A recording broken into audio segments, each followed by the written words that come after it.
Bonjour et bienvenue dans Parole d'Histoire, un podcast consacré à l'actualité des livres, des débats et de la recherche en histoire, créé et animé par André Loez. Dans l'actualité de la recherche, un livre majeur vient de paraître aux éditions Talendier, consacré à la Seconde Guerre mondiale, celui de Claire Andrieux, qui nous en parle aujourd'hui. La semaine prochaine, on reparlera de la Commune de Paris en compagnie de Quentin de Luermoz. Vous retrouvez toutes les émissions sur le site paroledhistoire.fr. N'hésitez pas à vous abonner sur Spotify, Deezer, iTunes, et même sur iTunes à laisser une note et un commentaire, toujours apprécié. Vous pouvez nous contacter à l'adresse paroledhistoire@gmail.com ou encore en ligne sur Twitter. Merci et très bonne écoute. Bonjour Claire Andrieux.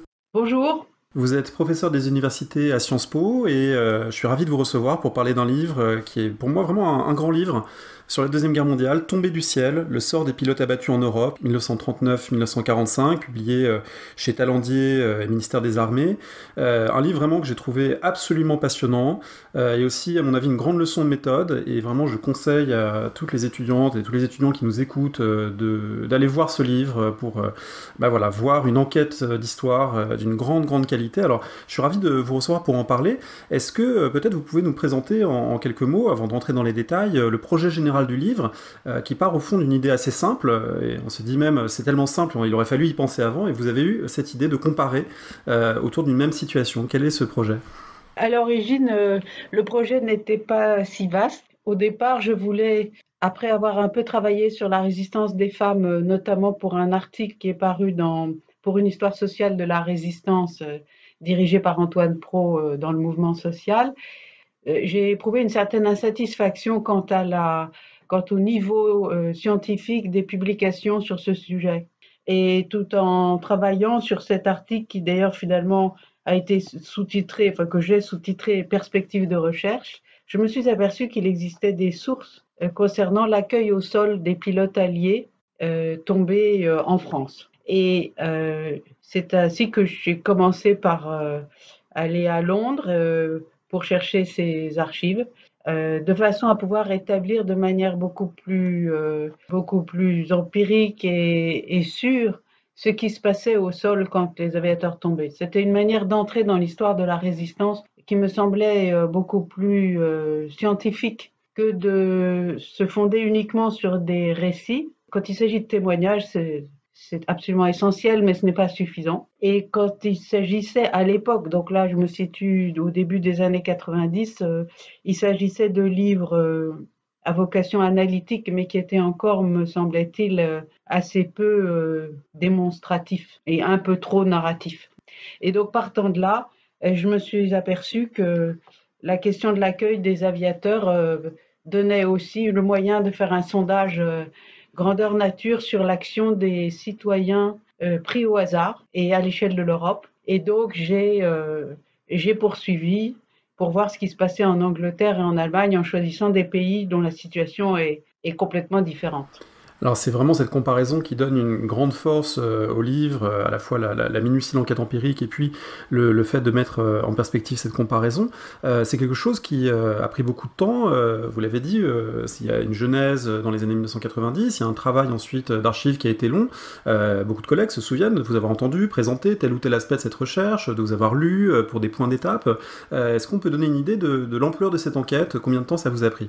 Alors, je crois il me semble que je suis allée à Kew, en Angleterre, aux archives anglaises pour la première fois sur ce sujet en 2003. Et donc, le livre paraît au printemps 2021. Bon, naturellement, entre-temps, j'ai publié sur d'autres sujets et j'ai eu d'autres activités académiques ou mémorielles. Mais en effet, ça m'a pris très longtemps et au début, je le regrettais vivement de n'avoir pas le temps de faire des recherches de manière intensive et prolongée en raison de mes autres obligations. Mais je dois dire qu'une fois que le travail est terminé, je ne le regrette pas parce que je crois que cette longueur de temps a augmenté la qualité de mon travail. C'est un livre qui fait plonger dans différents univers nationaux, la France, la Grande-Bretagne, l'Allemagne, mais aussi dans différents types de guerres, puisqu'il y a au sol ce qui se passe quand ces aviateurs abattus tombent de leur avion, arrivent en parachute ou s'écrasent plus ou moins en catastrophe et qui peuvent être accueillis ou sujet de violence. C'est aussi sur la guerre aérienne. C'est finalement différents types de guerres, différents types de situations sociales que vous croisez, différentes historiographies aussi que vous avez cherché à croiser dans ce travail. Oui, c'est ce qui a fait un petit peu La difficulté de ce travail, c'est que cela suppose d'absorber des historiographies très différentes et en général peu connectées. Mais c'est ce qui fait aussi l'intérêt. Alors, par exemple, comme source inédite pour un historien de mon âge, si je puis dire, c'est j'ai utilisé des sites d'amateurs d'histoire, et notamment un peu de ce qu'on appelle en France les militariats, qui sont d'ailleurs beaucoup plus nombreux chez les anglo-saxons que chez les Français. Et ces sites, dans certains cas, sont tout à fait sérieux et permettent d'accéder à des bases de données qui, sinon, auraient tout à fait manqué à ma recherche. Donc ça, c'est une source qu'il ne faut pas négliger. Et sinon, j'ai bien sûr utilisé des sources allemandes, américaines, anglaises et un peu françaises, et des sources judiciaires, mais aussi des sources militaires. Enfin, je suis allée sur place dans un certain nombre de cas, ce qui permet de mieux comprendre en voyant les lieux, parce que les lieux ont beaucoup d'importance. Je fais une histoire qui est presque une histoire microsociale par moment, et donc j'ai besoin de voir exactement ce qui se passe. Le résultat, c'est une enquête de longue durée, mais qui ne m'a jamais ennuyée. Cette enquête vous a permis de produire toute une série de chiffres, toute une série de tableaux qui sont très bien mis en œuvre dans le livre. Ça donne aussi, pour des gens qui ne connaîtraient pas cet aspect, des données très très intéressantes sur ce qu'a été la guerre aérienne. Cette guerre aérienne au-dessus de l'Europe qui, dites-vous, a fait environ 100 000 pilotes abattus, pilotes ou navigants d'avions abattus au-dessus de l'Europe durant la Seconde Guerre mondiale, dont environ la moitié a perdu la vie. Et la moitié a survécu d'une manière ou d'une autre. Et rien que cette proportion est très frappante. Est-ce que vous pouvez nous dire un petit peu les différentes situations que cela recouvre? Oui, alors dans les 100 000, je n'ai compté pour mon travail, je n'ai compté que ceux que je risquais de voir passer, c'est-à-dire ceux qui tombent sur l'Angleterre, les pays de la Norvège à la France, les pays occupés de la Norvège à la France, et je n'ai pas pris l'Italie parce que c'est un autre cas, mais aussi bien sûr l'Allemagne et l'Autriche. Et c'est ce que j'appelle l'Europe du Nord-Ouest pour simplifier. Et il y a 100 000, environ 100 000 aviateurs qui tombent sur ces pays. Donc je n'ai pas compté les aviateurs qui tombent dans la Manche et la mer du Nord. Et quand ils tombent, ils ont déjà une espérance de survie très limitée, puisque à peu près la moitié vont être tués. Et dans la moitié qui survit, s'ils tombent dans l'Europe allemande, c'est-à-dire l'Europe continentale, environ 35% ou 40% ou presque 50% sont faits prisonniers, ça dépend du pays. Et selon les pays, 10, 20, quelquefois plus que 50% à la fin de la guerre sont cachés par les habitants et donc réussissent à s'évader. Et ce sont ces différents destins qui m'ont particulièrement intéressée.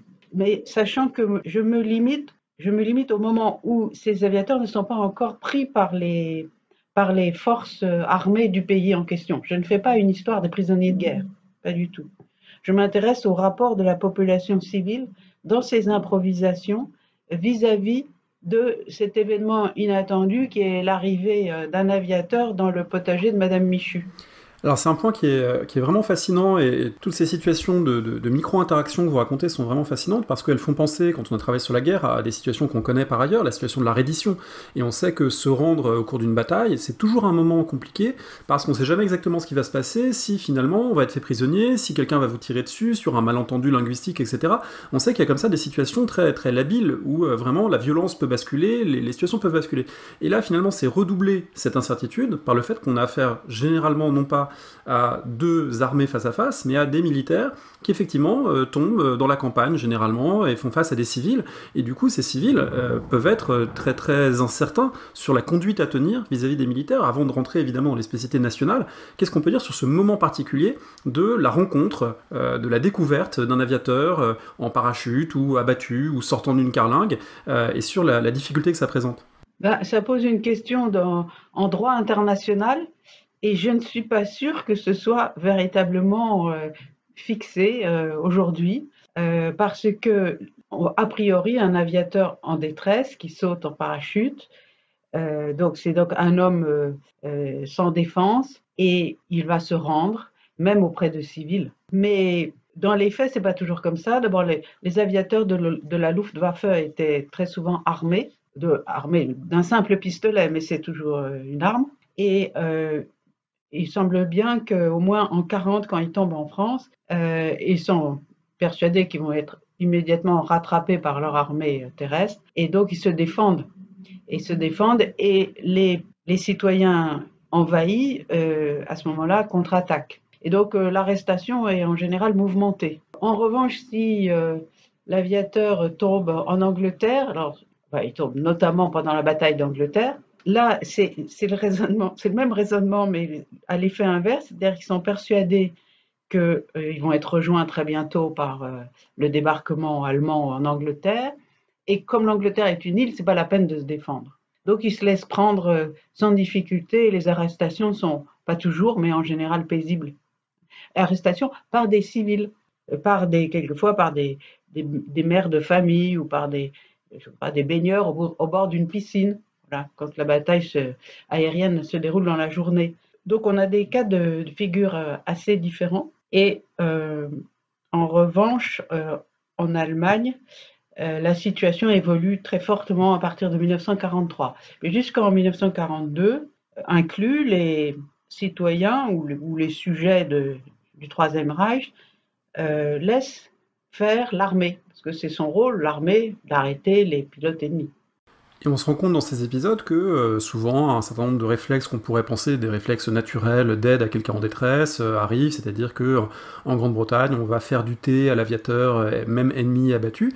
Et à mon avis l'une des grandes forces du livre et de votre raisonnement c'est de dénaturaliser ces comportements, de montrer qu'ils n'ont rien en fait de naturel et d'évident, puisqu'il y a bien un moment dans la guerre, cette fin de guerre en Allemagne, où c'est une toute autre logique qui prévaut. Qu'est-ce qui se passe pour les aviateurs alliés abattus au sud de l'Allemagne à partir de mi-1943 ?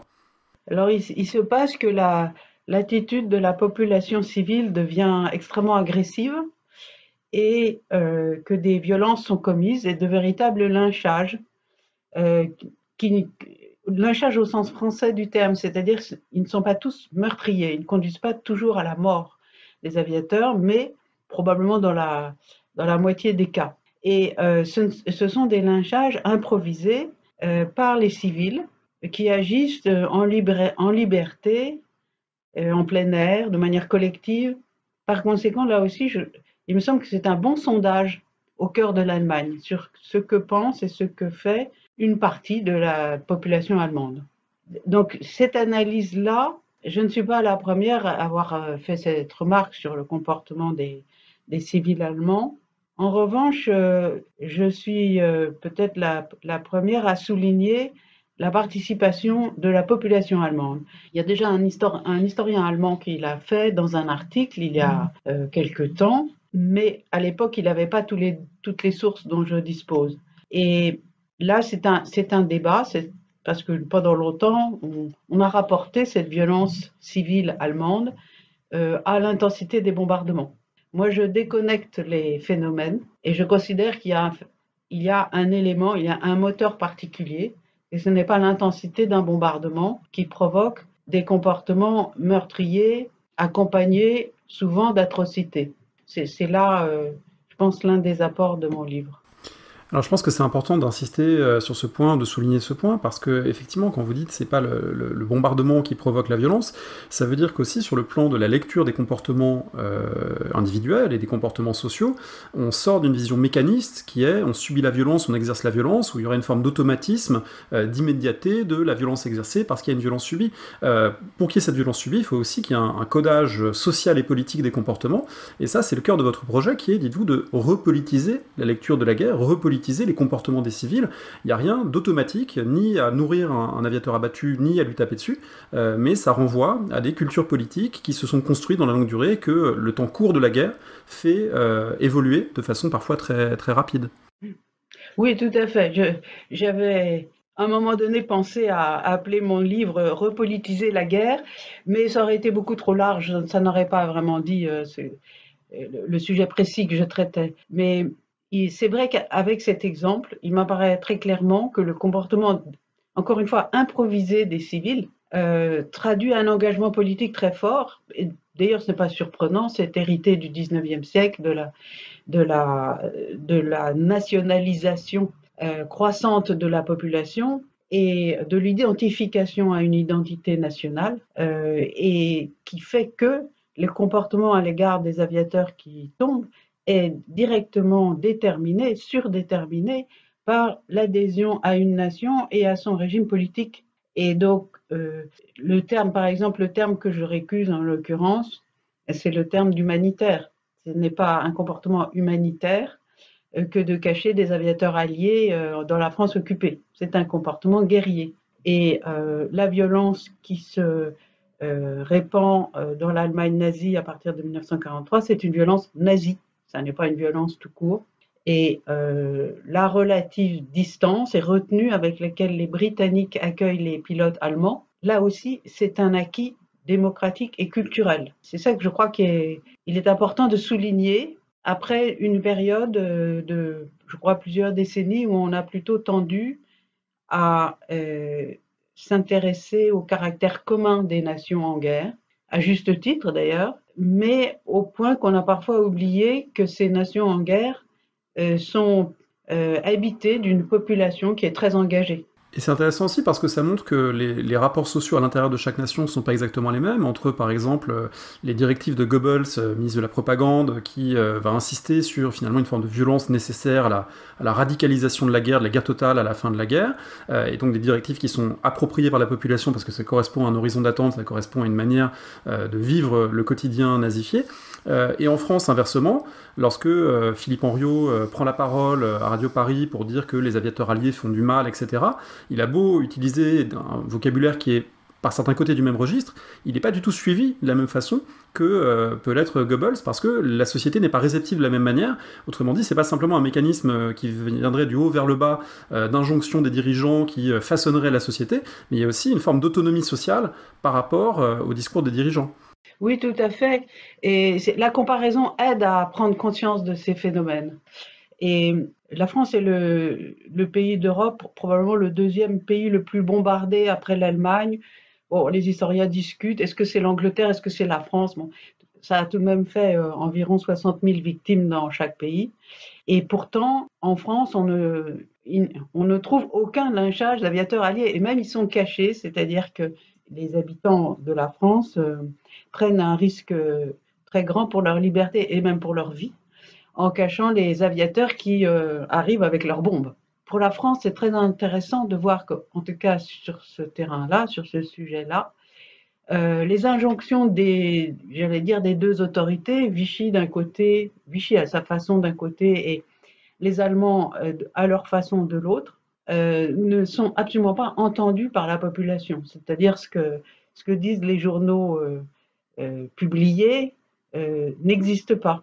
La population est toujours solidaire des Alliés.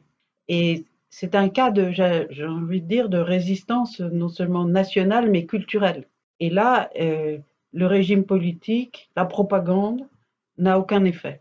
Avant d'en venir à certains des moments précis de votre étude, je voudrais vous poser une question sur les sources. On a un petit peu commencé à le dire, vous avez dû croiser des sources extrêmement variées, mais chaque situation nationale que vous étudiez est aussi tributaire d'un type de source particulier, pas toujours satisfaisant, donc du coup il y a évidemment un effort de lecture qui est propre à chaque espace. Pour le cas allemand et ces lynchages que vous évoquiez, il y a eu notamment des procès après-guerre faits notamment par les Américains pour essayer de retrouver qui avait commis ces violences, et du coup il y a certaines affaires qui sont bien documentées. Pour le cas français, il y a toute une série de procédures faites au contraire pour récompenser les gens qui avaient aidé, et du coup ça permet de reconstituer un certain nombre de trajectoires. Et puis pour le cas britannique, c'est un peu plus embarrassant parce que c'était presque de l'ordre du non-événement, ces pilotes allemands qui tombaient, et du coup les archives finalement en portent peu mention. Alors comment vous vous êtes débrouillé avec ces sources un peu disparates? Alors le problème pour l'Angleterre, c'est donc, on peut dire, il n'y a pas de source. Il n'y a pas de source parce que les aviateurs allemands donc, ne résistaient pas. Enfin, il y a eu quelques cas, mais vraiment peu nombreux. Et donc, ils étaient immédiatement pris en charge par l'armée britannique. Et et ensuite, c'était vraiment un non-événement pour eux aussi, dans la mesure où dans les écoutes de leurs conversations qui ont lieu ensuite et qui ont été pour partie publiées récemment, euh, leur arrestation n'est pas un sujet, c'est jamais abordé, ça n'existe pas. Et donc, malgré tout, ce non-événement était quand même un événement. Et j'ai travaillé sur la presse. Et avec l'aide de la presse, on peut lire entre les lignes s'apercevoir qu'il y a une politique du ministère de l'Information très, très manifeste, que je trouve très intelligente et qui consistait à dédramatiser l'événement et à le mettre à distance pour que les civils se comportent correctement selon la Convention de Genève et les conventions de la Haye, donc ne maltraitent pas leurs prisonniers. Et cette politique de l'information s'était fondée sur l'humour britannique qui, à l'époque, était déjà un stéréotype national. Donc en jouant sur en fait, c'est une politique culturelle. En jouant sur ce stéréotype, on incitait les Britanniques à se comporter convenablement, par exemple, à l'aide d'anecdotes. Des anecdotes qui étaient probablement pour partie inventées, mais peut-être pas toujours, même certainement pas toujours, et où on voyait par exemple que la grand-mère avait été projetée hors de son salon par la bombe, mais elle était tombée assise dans son fauteuil, bon, et elle disait mais où est mon tricot, voilà. Donc vous voyez, tout ça, ce sont des clichés. Ou bien la jeune fille qui, de son abri Anderson, court à l'appartement pour éteindre son fer à repasser qu'elle a oublié d'éteindre, et elle trouve dans l'appartement un jeune et beau, un jeune et bel aviateur allemand. Et donc une romance s'amorce, évidemment ça dure quelques minutes, mais ce genre d'anecdotes remplissent, surtout au moment de la bataille d'Angleterre, la presse locale et même un peu nationale. Il me semble que cette politique a réussi.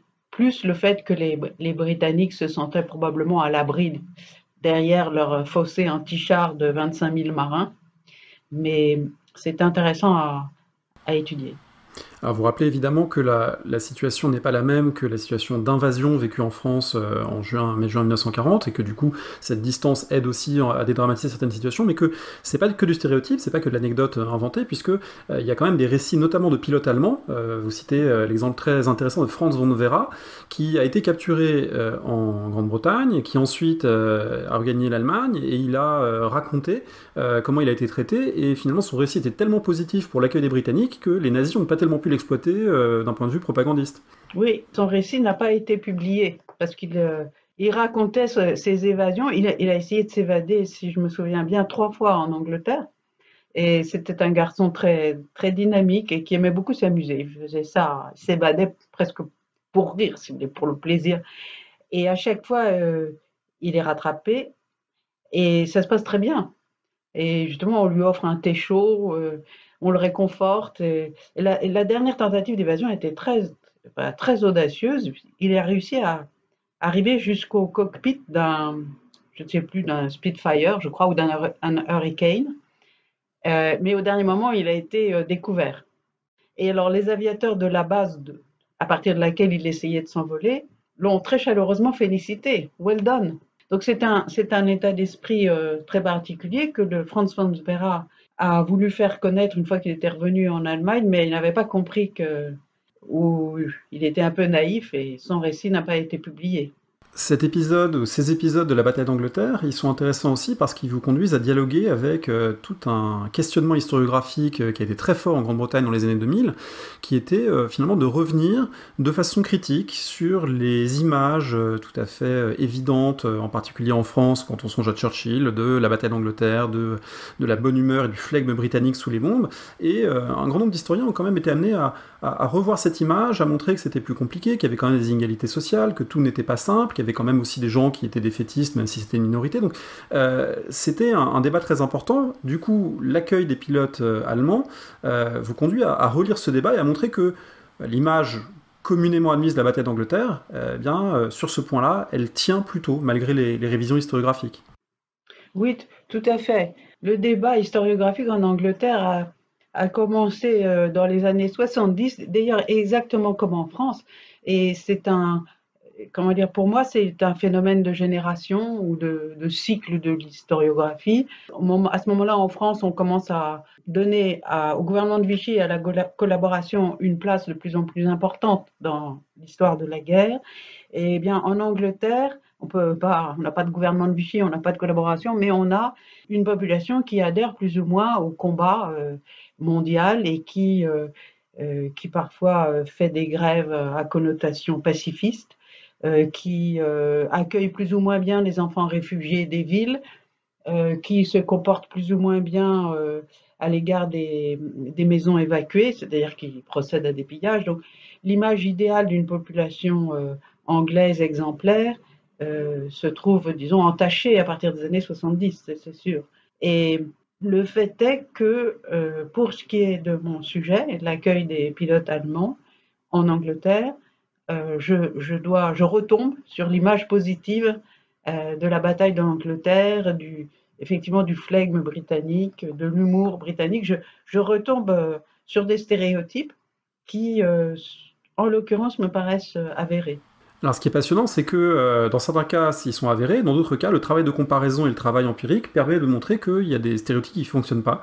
Et on le savait déjà par certains côtés, parce que là aussi, vous brassez toute une historiographie qui a relu la défaite de la France en 1940 de manière beaucoup plus critique, beaucoup plus distanciée, en enlevant l'évidence, une forme de décadence, d'abîme qui aurait rendu inexorable la défaite de la France. Vous revenez sur cet épisode, et en particulier, ça m'a beaucoup frappé sur l'exode, sur cette idée que l'exode, c'est 8 millions de personnes sur les routes, eh bien, ce serait le symptôme de la débâcle.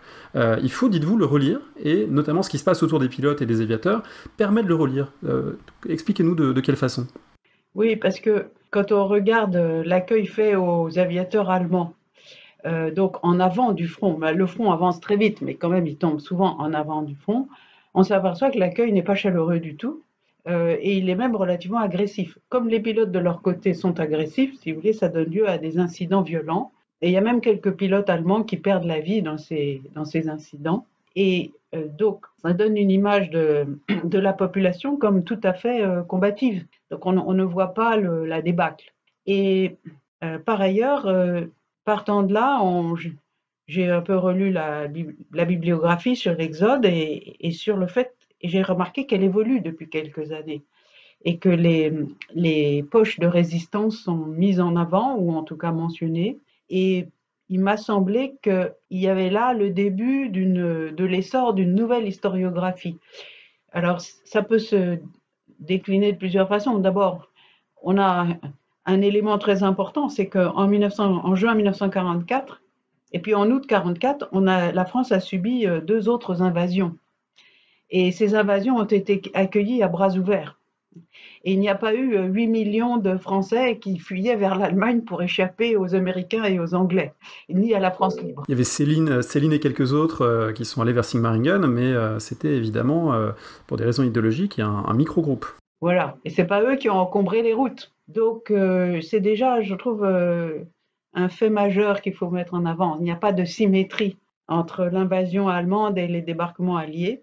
Et puis aussi, il y a pour une partie le fait que l'historiographie concernant l'Exode est née tout de suite après l'Exode. Ça veut dire qu'elle est née à l'enseigne du gouvernement de Vichy.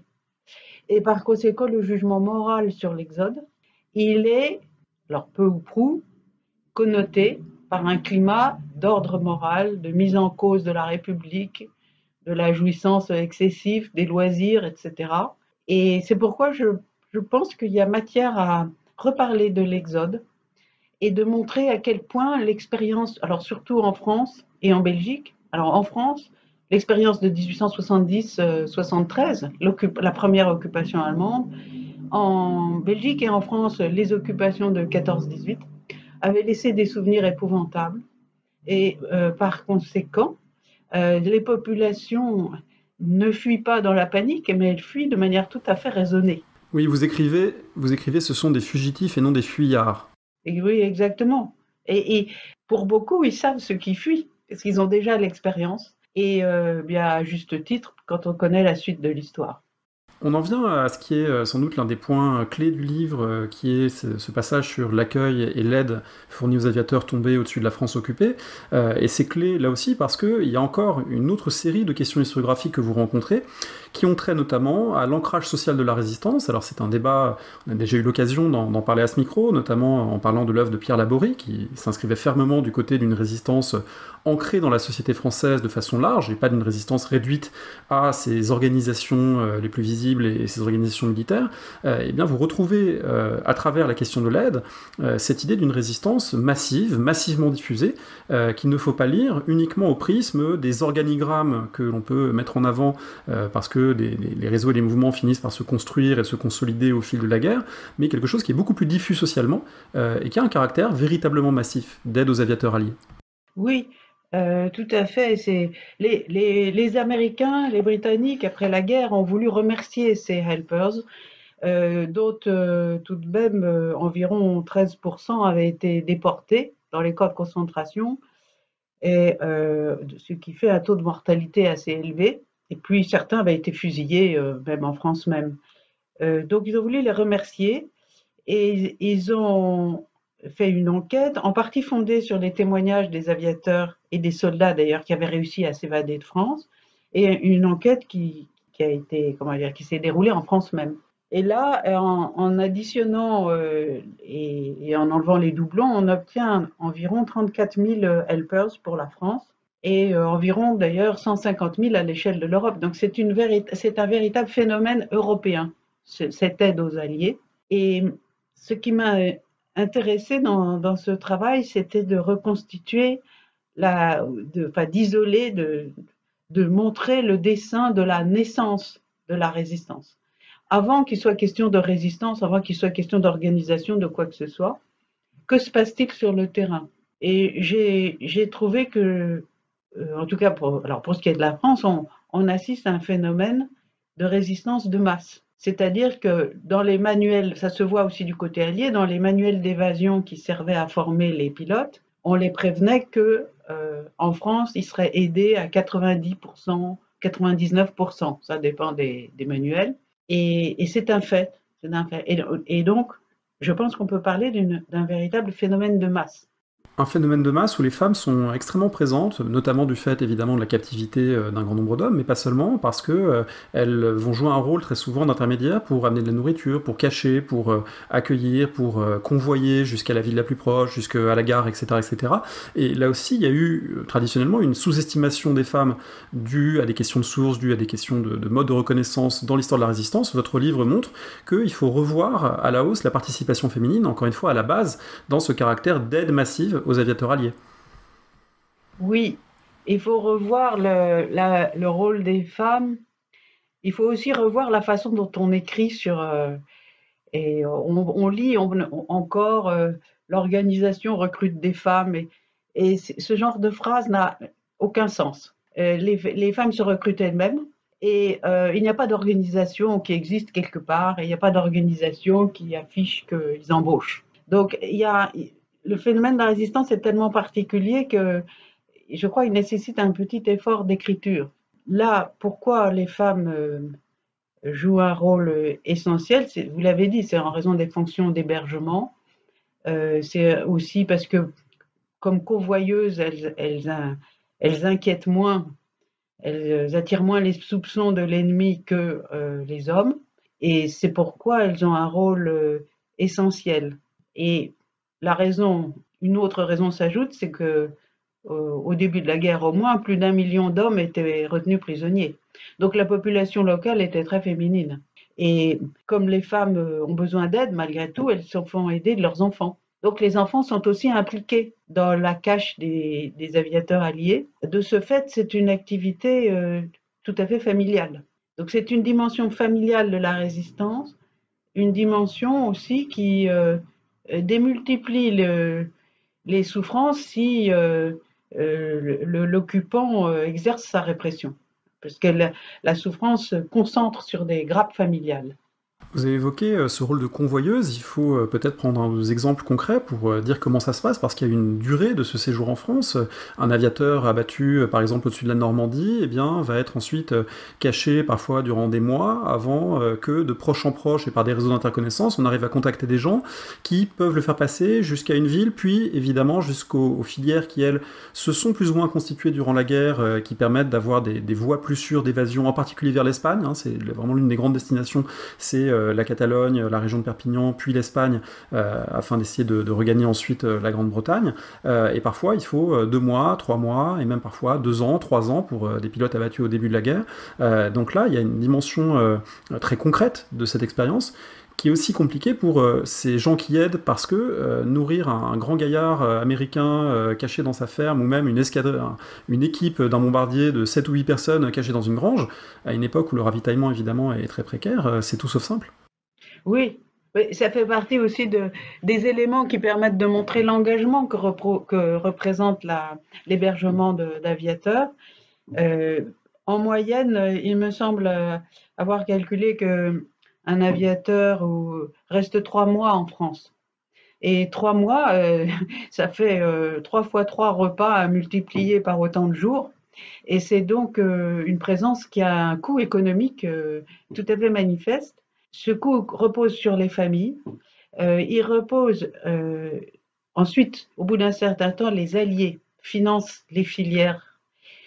Mais ce que les alliés financent, c'est le transport et le train, enfin toutes les modalités, le convoyage, mais ça ne va pas jusqu'à financer la nourriture, par exemple. Et donc, s'il n'y avait pas eu cette aide que j'appelle de premier niveau, de premier rang, à la base, les organisations alliées n'auraient pas pu évacuer, en tout cas aussi bien, leurs pilotes. Parce que si on prend le cas extrême inverse du Reich, euh, là, on pouvait essayer tout ce qu'on voulait. La population n'aurait jamais laissé un aviateur allié se cacher quelque part. Donc, c'est le premier rang qui est essentiel. C'est ce qui se passe sur le terrain, à l'instant T. Et c'est ça que j'ai étudié. C'est ça qui m'intéressait. Je reviens un instant sur un point qu'on a abordé, et je pense que dans l'entretien, je le montrais pour le replacer à ce moment-là autour de la résistance. Envisager cette résistance du côté français comme un phénomène de masse, comme un phénomène inséré dans la société, ça conduit aussi à, sans doute, repenser les termes mêmes qu'on emploie. Alors, on a beaucoup utilisé, depuis une trentaine d'années maintenant, le terme de résistance civile, notamment après les travaux de Jacques Semelin. Vous dites que c'est un terme qui a eu son utilité, mais finalement qu'il faut peut-être repenser aussi à la lumière notamment des phénomènes que vous étudiez. Alors, comment on pourrait renommer ou repenser les types d'actes, et surtout essayer peut-être de penser les continuités entre les différentes formes de résistance, puisque entre celui qui imprime un tract, celui qui recueille un aviateur, et puis celui qui s'engage dans un maquis, il y a des fortes différences, il y a aussi sans doute des éléments communs. Donc comment on peut arriver à conceptualiser ça? Je pense qu'il y a un terme qui pourrait convenir à tous, ce sont des engagés politiques. La politique, ce n'est pas une question de parti politique, c'est le fait de prendre parti pour une souveraineté territoriale. Et si on prend ce terme, ça vaut aussi bien pour les Britanniques, pour les Français que pour les Allemands. La souveraineté territoriale, c'était un moteur d'engagement très fort à l'époque. Ces gens engagés politiques, ils prennent les moyens qui s'offrent à eux. Certains vont aller dans les maquis, d'autres vont transporter des tracts. Tout ça, c'est lié. Pour moi, c'est affaire de circonstances. Et ce n'est pas tellement un choix délibéré. Ce n'est pas une réflexion de genre bon voyons, vais-je m'engager dans le combat ou dans le maquis voisin ou vais-je héberger des aviateurs. C'est pas ainsi que les choses se font. C'est une suite de contacts dus au hasard qui font que finalement on se trouve faire ceci ou cela. L'essentiel étant de, comme on disait au début de la guerre, faire quelque chose. Et donc, si vous voulez, pour revenir à l'expression de la résistance civile, elle a été très utile parce elle nous a permis, enfin, elle a permis aux historiens de voir plus large, d'élargir la définition de la résistance, de voir qu'il y a des résistances comme celle d'héberger une famille juive qui en apparence n'a rien de guerrier. Bon, donc ça c'est très important, c'est une étape. Mais pour ma part, je trouve que c'est tout de même une expression qui pose problème puisque toutes ces personnes, un jour venues, pourraient bien avoir été arrêtées et tuées. Donc c'est un engagement guerrier. Ça n'est pas civil. Ça donne lieu à des passages absolument fascinants dont on laissera évidemment les auditrices et les auditeurs découvrir le détail dans votre livre. Je m'arrête quand même un instant sur une photo qui m'a absolument stupéfié, c'est celle de ce pilote américain Arthur Vetter qui est aux eaux de Vincennes, photographié par sa convoyeuse, à côté de soldats allemands. Et là on se dit que si les soldats allemands avaient tourné la tête et lui avaient adressé la parole, et ben, il aurait été pris sur le fait. Là il y a vraiment c'est une photo qui fait sentir le risque constant que vivent ces gens qui évidemment ne parlent pas le français dans leur immense majorité et qui doivent survivre 3 mois ou plus durant dans un pays occupé avec des situations extraordinairement risquées comme celle de cette photographie. Oui, c'est une photographie extrêmement imprudente. Mais il faut voir que la convoyeuse et l'autre helper qui était là devaient avoir à eux deux, enfin ils avaient moins de 40 ans à eux deux, hein, c'était des jeunes, et donc il s'agissait de s'amuser, et en plus, comme l'aviateur Arthur Vetter se trouve placé derrière les deux Allemands qui eux-mêmes regardent, je ne sais pas, un phoque ou une girafe, on a un peu l'impression qu'Arthur Vetter regarde les animaux que sont les deux Allemands. Donc, bon, c'est de l'humour de jeunes. Ça montre qu'on s'amusait bien aussi dans la résistance. Et ça montre, justement, ça donne une idée de la difficulté d'occuper ces grands garçons, parce qu'aujourd'hui, on se plaint du confinement, mais ces grands garçons, en pleine force de l'âge, étaient confinés dans les appartements, ne pouvaient même pas se mettre à la fenêtre, ne pouvaient absolument rien faire. C'était dur pour eux aussi. C'est une expérience qui a laissé assez peu de traces mémorielles, même si elle a laissé plus des traces dans l'intimité. Vous citez notamment quelques lettres assez bouleversantes d'ailleurs de gens qui ont retrouvé après la guerre leur helper ou de gens qui ont ensuite écrit aux pilotes qu'ils avaient accueillis ou aux aviateurs qu'ils avaient accueillis pendant un temps. Et du coup, il y a quelques traces à l'échelle individuelle, mais très peu à l'échelle nationale. Et là encore, ça va un peu contre une idée reçue, celle qu'on aurait glorifié indûment la résistance et qu'on aurait voulu faire un peuple de résistants. En fait, si on avait voulu construire la mémoire d'un peuple de résistants, il y avait matière avec cette histoire des helpers, et ce n'est pas quelque chose qui s'est réalisé. Oui, pas du tout. Non, la mémoire est très vivante à l'échelle locale. Et d'ailleurs, peut-être plus ces dernières années que peut-être dans les années 60-70. Oui, avec Internet aussi, avec Internet qui a permis de renouer des contacts, d'établir des bases de données, etc. Oui, il y a même des associations d'anciens sauveteurs, enfin d'anciens sauveteurs, plutôt de descendants d'anciens sauveteurs ou d'amis d'anciens sauveteurs, qui font venir en France les pilotes des États-Unis ou d'Angleterre. Et il y a donc tout un réseau transnational d'entretien de la mémoire, mais qui n'a qu'un niveau local. Il y a beaucoup de petites publications locales, mais à l'échelle nationale, ça n'est pas connu, c'est pas. Et, et de ce fait, effectivement, c'est en tout cas un cas qui n'illustre pas la thèse du résistentialisme.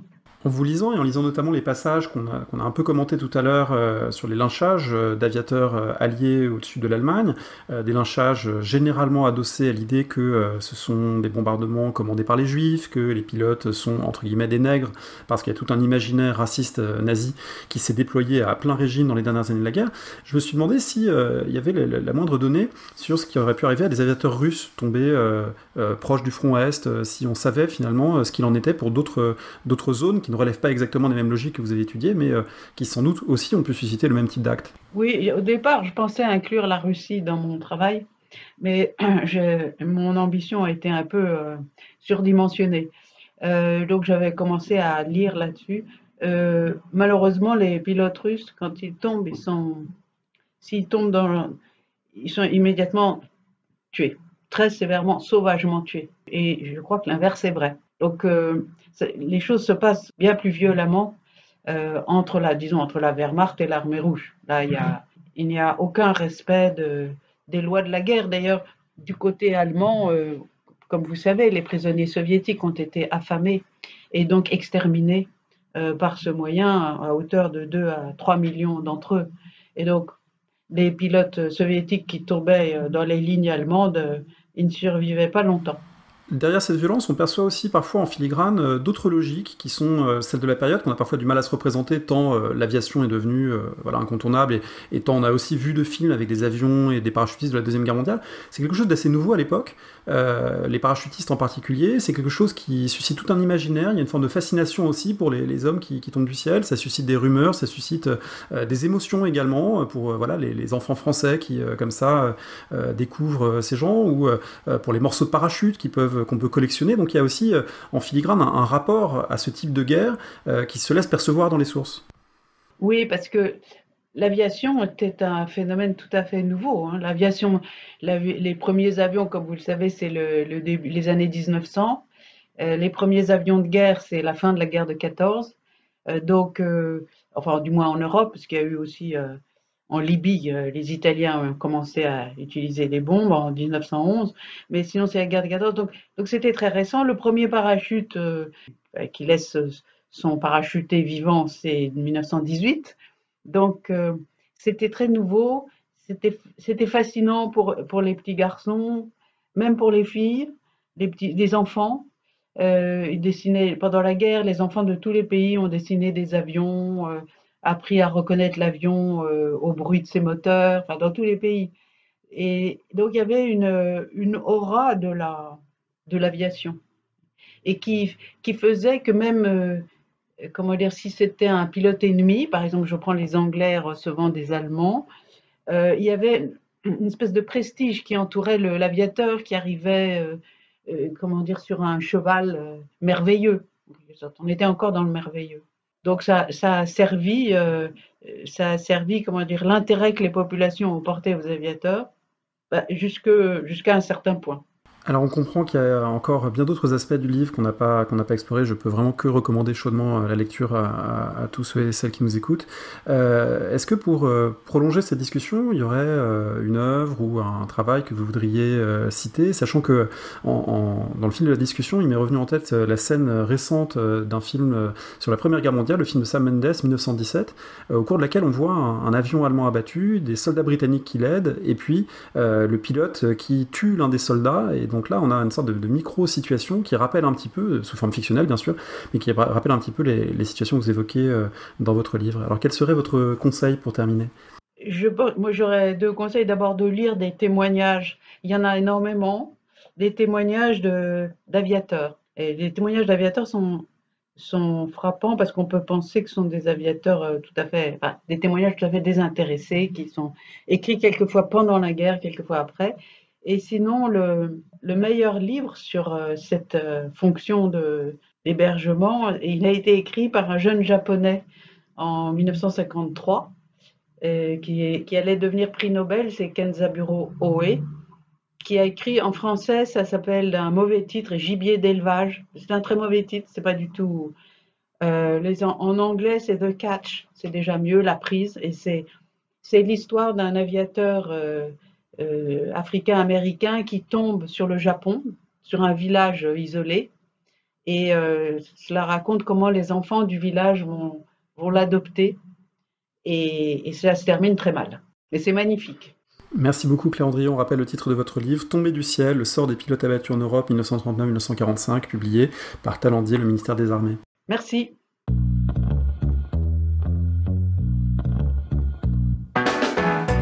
Merci de nous avoir écoutés. Rendez-vous sur le site www.paroledhistoire.fr pour toutes les informations sur le podcast, pour vous abonner, écouter ou télécharger les autres émissions.